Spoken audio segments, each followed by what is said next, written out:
On the evening of February 7, Motherboards Lorenzo Franceschi Bicchieri reported the code from the secure boot-up portion of Apple's iOS mobile operating system, referred to as iBoot, had been posted to GitHub in what iOS internals expert Jonathan Levin described to the website as the biggest leak in history.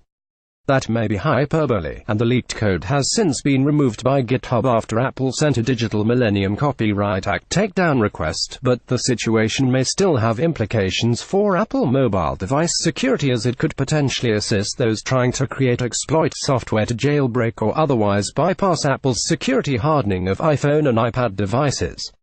The DMCA notice required Apple to verify that the code was the property, consequently confirming that the code was genuine.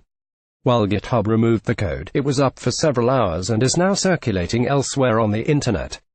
The iBoot code is the secure boot firmware for iOS.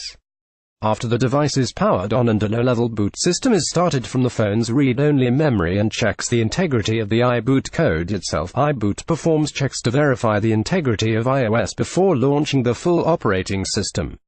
It also checks for boot-level malware that may have been injected into the iOS startup configuration.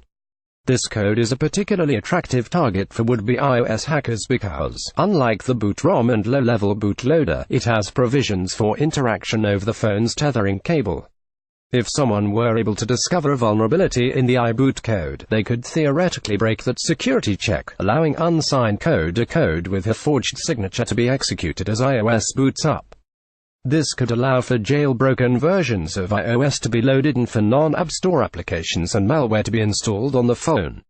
But such a hypothetical vulnerability is unlikely to allow an attacker to bypass the cryptographic security on the iOS device itself, so it may be of less use to individuals trying to bypass a phone owner's password or PIN.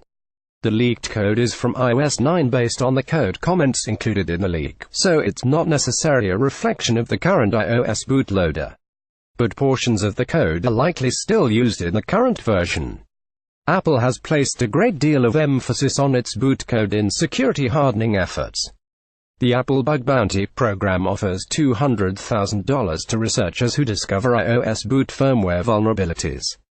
So, just how damaging this leak will be to Apple and iOS device owners is difficult to estimate.